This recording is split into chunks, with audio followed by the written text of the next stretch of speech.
इस सरकार की मंशा आज नहीं, ये पहले से भी, चाहे रक्षा मंत्रालय की जो ज़मीनें रही हों, रेलवे की ज़मीनें रही हों, नज़ूल की ज़मीनें और अब वक्फ की ज़मीनें। और हमारे नेता ने कहा जैसा कि भारतीय जनता पार्टी अपना नाम बदल ले, वास्तव में ये भारतीय ज़मीन हथियाओ और अपने चहेतों को बांट दो, ये वो पार्टी है। जिन लोगों ने जब भी अपनी ज़मीनें अगर दान दी हैं और तो उनका मकसद ये रहा है कि हम ये ज़मीन दान देंगे और इसका हमें पुण्य मिलेगा। अब उस ज़मीन को आप हथियाने वाले कौन हैं? आपकी नीयत क्या है? किसको देना चाहते हैं?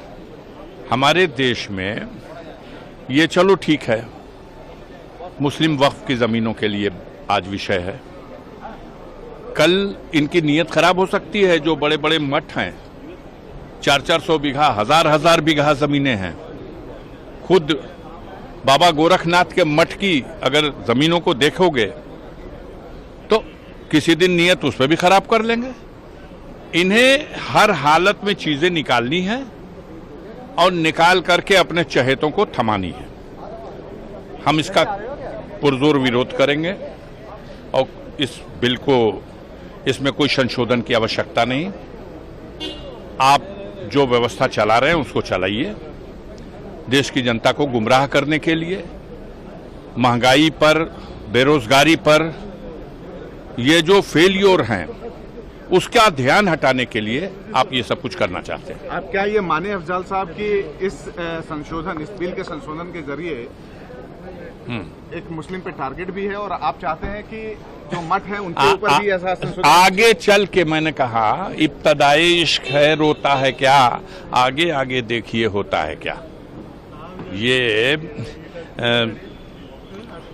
लगेगी आग तो आएंगे घर कई जद में, यहाँ पे सिर्फ हमारा मकान थोड़ी है।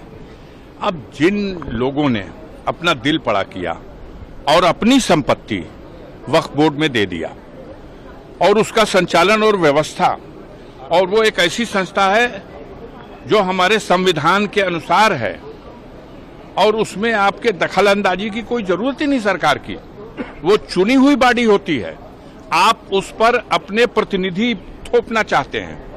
आप जनता का ध्यान हटाने के लिए रोजी रोजगार से, बेरोजगारी, महंगाई से कहीं चर्चा है? प्याज कहाँ चली गई? प्याज कहाँ है? लहसुन कहाँ है? आलू का रेट क्या हुआ?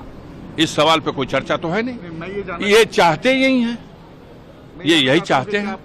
कानून व्यवस्था की स्थिति बद से बदतर हो गई है। हम तो ईश्वर से प्रार्थना करते हैं कि हमारे पड़ोस में जिस तरह का नजारा कुछ दिनों पहले श्रीलंका में देखने को मिला और अभी इन दिनों जो बांग्लादेश में देखने को मिल रहा है, भगवान न करे दुनिया के और किसी देश में यह नजारा देखने को मिले। मेरा सवाल यह है कि क्या आपको लगता है कि मठ और बाकी के जो रिलीजियस प्लेसेस हैं उसमें भी संशोधन की जरूरत है? हम तो चाहेंगे कि सरकार अपनी सोच और विचार में संशोधन करे।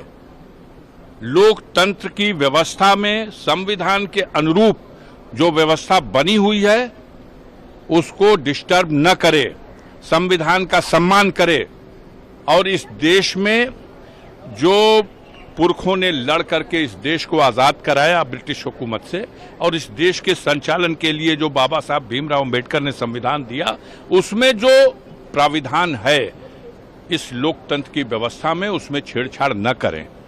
जनता माफ नहीं करेगी।